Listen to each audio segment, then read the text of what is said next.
रात्रीचे 9 वाजून गेलेत. आता काही सभा संपली नव्हती. नेमकी काय घडलं? आता ह्या सगळ्या गदारोळात प्रथमतः यांनी सगळे जे म्हणणी आहेत ती कलेक्टरकडे पाठवलेली आहे आणि कलेक्टरचं तिकडनं गायडन्स आल्यानंतर ते आम्हाला सगळ्यांना सांगणार आहे. हे पहिलं घडलं. आता सगळ्यात महत्त्वाचं हा गदारोळ होण्याचं कारण की जुन्नर नगरपालिकेच्या इतिहासात आजचा दिवस हा सगळ्यात काळा दिवस आहे. त्याचं कारण असं आहे का असं कधीच घडलं नाही. सगळ्यात महत्त्वाचं की 2 अर्ज आले. एक रुपालीताई परदेशी, आकाश परदेशी आणि एक अलका शिवाजी फुलपगार.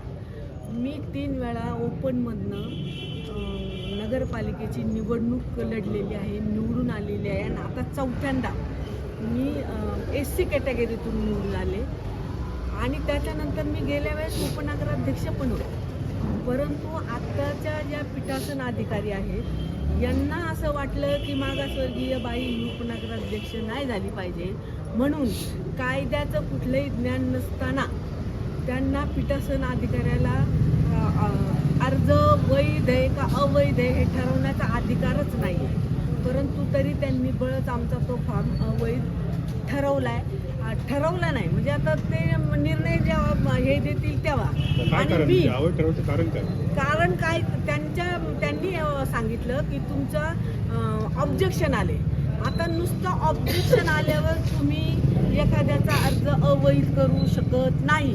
त्याचं कारण आहे की तुम्ही ऑब्जेक्शन ते योग्य आहे का हे सगळ्यात महत्त्वाचं पाहावं लागतं. परंतु यांना कुणीतरी पडवून बिडवून सगळं तिथं पाठवलेलं होतं.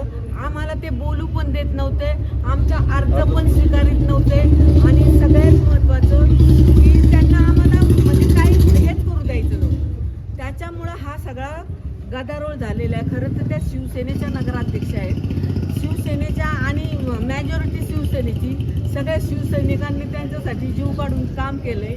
परंतु आता ते म्हणतात ना विनाशकाले विपरीत बुद्धी म्हणा किंवा काय म्हणा, अतिशय वाईट घटना जर आज जुन्नर शहरामध्ये घडली असेल तर ही घडलेली आहे.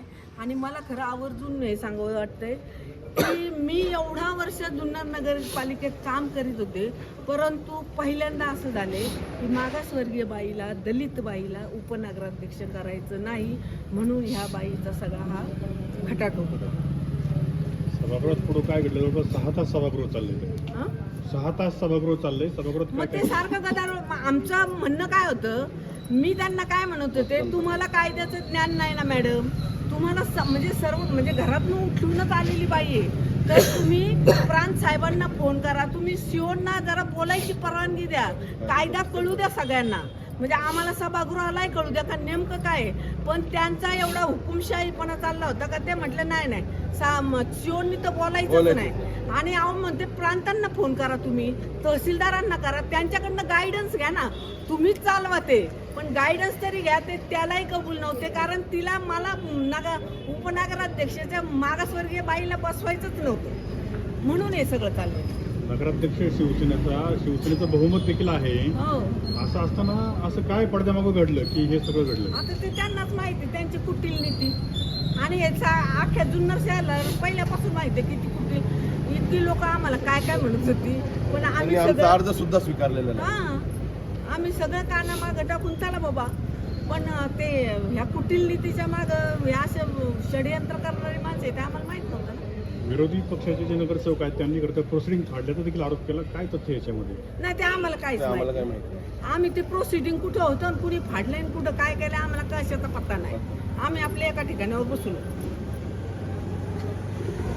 गटनेते आहेत बाजू परदेशी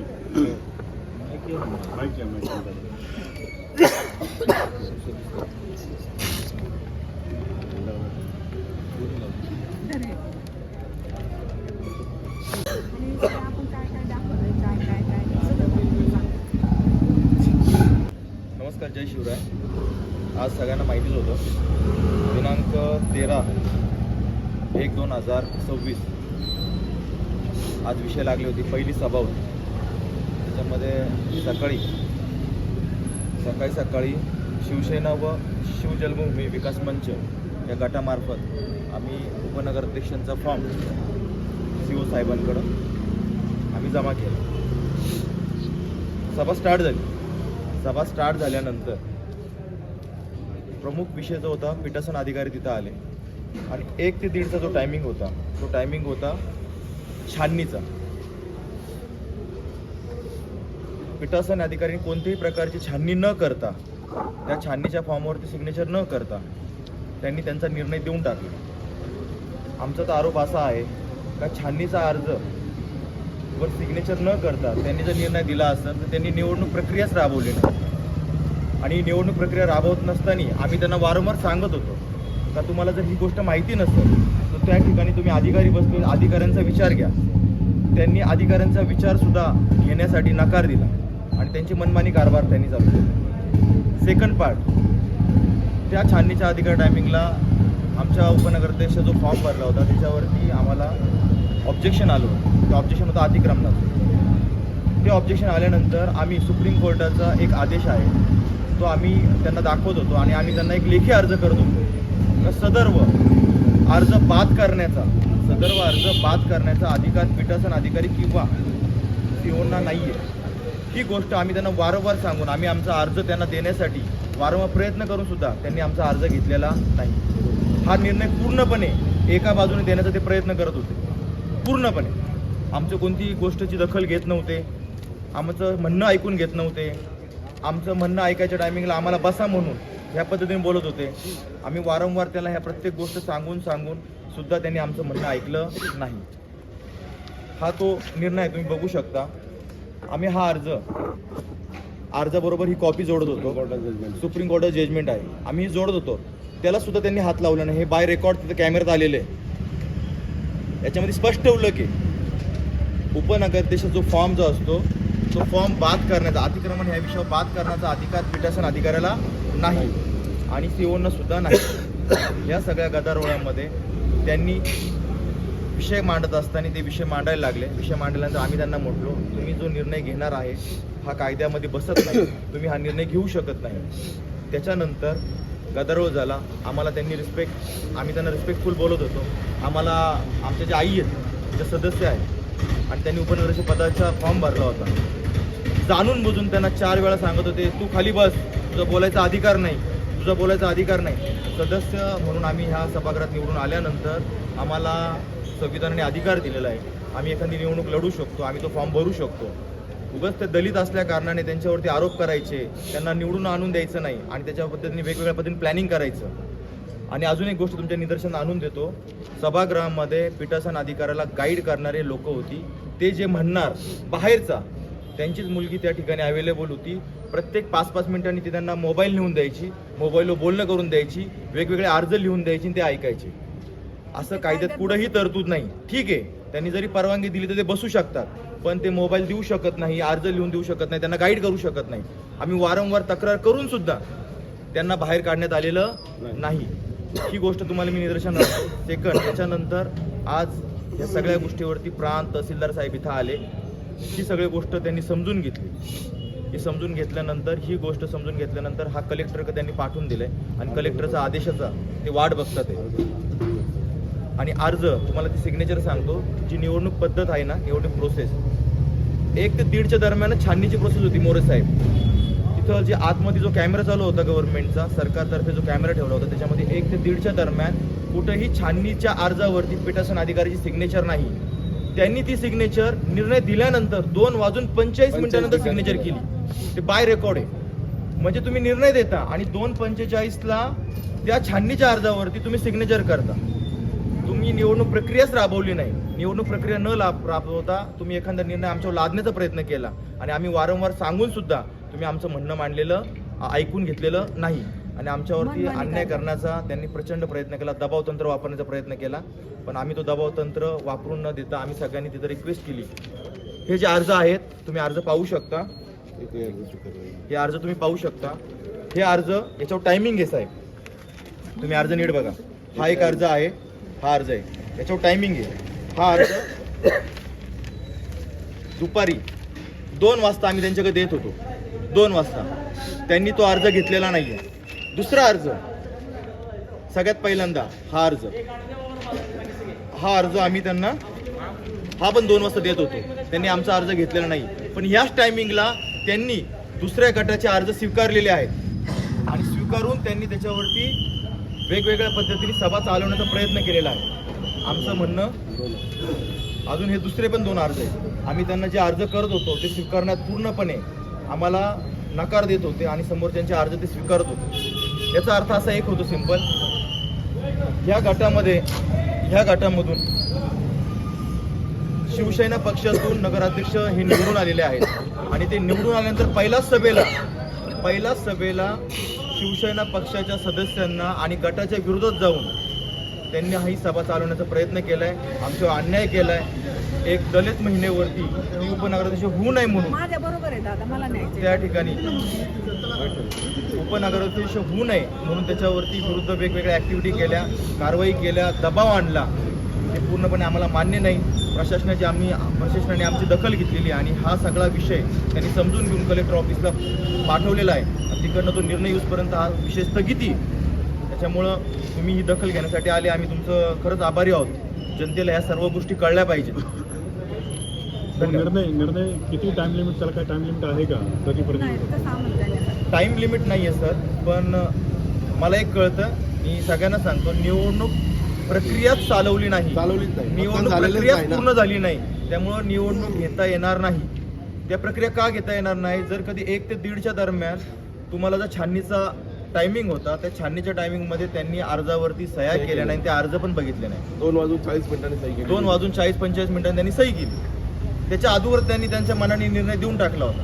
आणि ह्या इन बिटवीन ज्यावेळेस आम्ही त्यांना म्हणायचो तुम्ही हे कायद्याला धरून करत नाहीये, त्यावेळेस त्यांचं उत्तर काय आलं, मला सगळ्या गोष्टी माहिती आहेत, म्हणजे तुम्ही अधिकाऱ्यांची सपोर्ट घेऊ शकता, त्यांना संलग्न तुम्ही बोलू शकता.